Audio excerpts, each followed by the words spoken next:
जय भीम। मेरा नाम रविंद्र कुमार है। आज फिर बाबा साहब डॉक्टर अंबेडकर की राइटिंग एंड स्पीचेस से एक भाषण मैं निकाल कर लाया हूं, जो आपके सामने प्रस्तुत कर रहा हूं। इस भाषण में बाबा साहब ने ऐसा क्यों कहा कि राजनीति जो है ऐशो आराम और काला धन कमाने का साधन नहीं है, और ये भी कहा कि भारत का हर एक गांव दक्षिण अफ्रीका है। ऐसा बाबा साहब ने क्यों कहा, यह सब जानने के लिए आप इस वीडियो को देखिए और अच्छी लगे तो लाइक करिए, सब्सक्राइब करिए और कमेंट करिए। बाबा साहब डॉक्टर अंबेडकर 25 दिसंबर 1952 को बेलगांव जिले के निपाड़ी गांव में एक जनसभा को संबोधित करते हुए उन्होंने कहा था कि बहनों और भाइयों, कई दिनों से दक्षिण महाराष्ट्र के दौरे की बात चल रही थी जो आज साकार हुई है। वैसे मैं आपके गांव आया या नहीं आया, इस बारे में आपको बुरा भला नहीं लगना चाहिए। मैं जहां भी रहूं, आपको अपने आसपास के बारे में, अपने सवालों के बारे में खुद ही सोचना होगा, क्योंकि अपने सवाल खुद ही हम तत्परता से हल कर सकते हैं।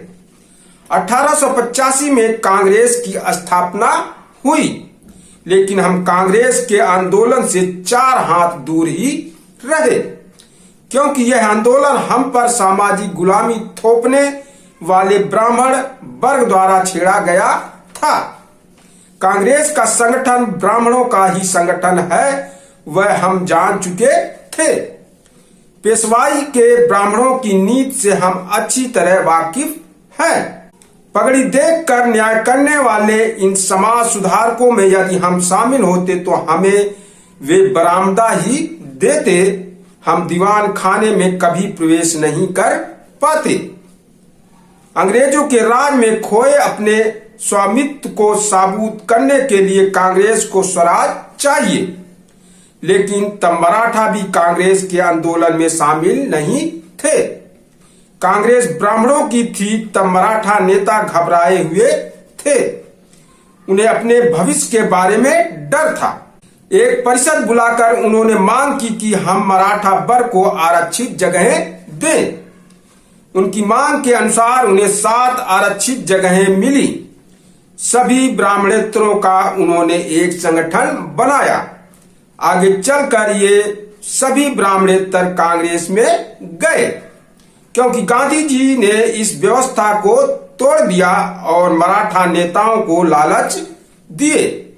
प्रलोभन से वे कांग्रेस में शामिल हो गए। इसी प्रकार हमारे चमार बंधु अपने फायदे के लिए कांग्रेस में गए। स्वराज में हमें कुल 27 आरक्षित सीटें मुंबई राज्य में मिली हैं। उसमें 25 कांग्रेसी चमार जीतकर आए। उन्होंने आज तक लोकसभा में या असेंबली में अस्पृश्यों के बारे में एक सवाल तक नहीं पूछा। अब हम अकेले हैं, हम अल्पसंख्यक हैं, हम अपनी ताकत के अनुसार लड़ते आए हैं।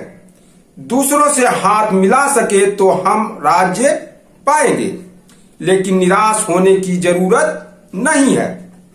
आज कांग्रेस की सरकार एक ही थाली में दोनों मुंह घुसाए हुए है। इस प्रकार ब्राह्मण और मराठों के सहारे चल रही है। हमें देखना यही है कि चना कौन खाता है। मराठों का घोड़ा नया है, दूसरी बार मराठा सारा चना खा जाएंगे।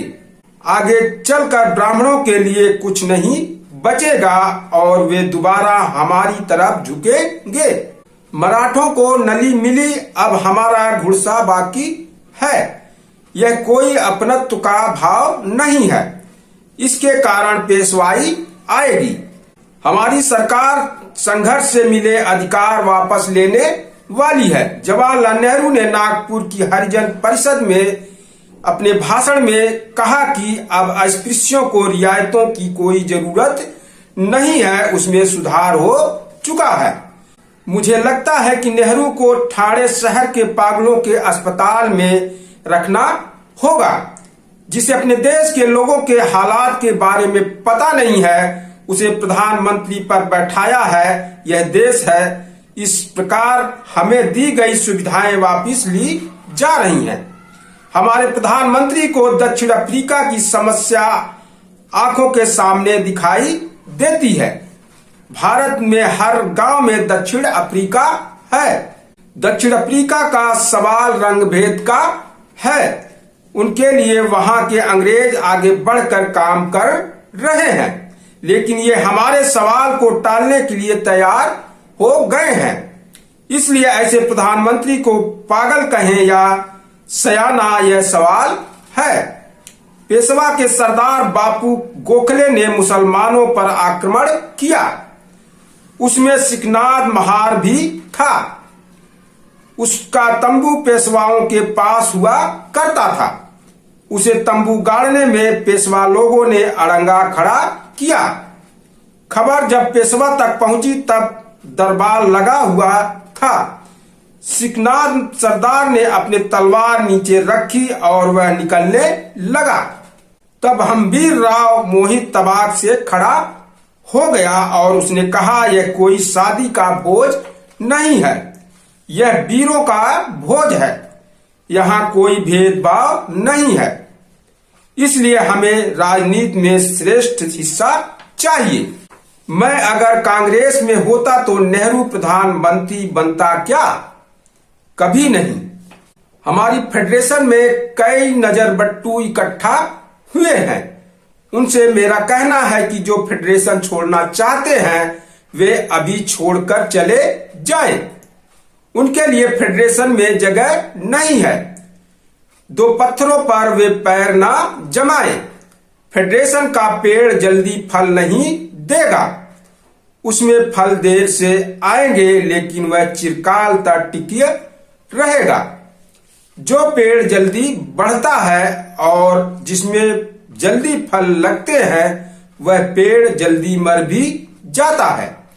इस प्रकार का पेड़ हमारे काम का नहीं। इसलिए जिन्हें जल्दी फल चाहिए वे उस तरफ जाएं। हमारे लोगों ने अब तक अपार कष्ट सहे हैं। उनके लिए मैं कुछ करना चाहता हूं। उन्हें मैं ऐसे ही छोड़ देने वाला नहीं हूं। हमारे कार्यकर्ता को कुर्सी की राजनीति नहीं खेलनी।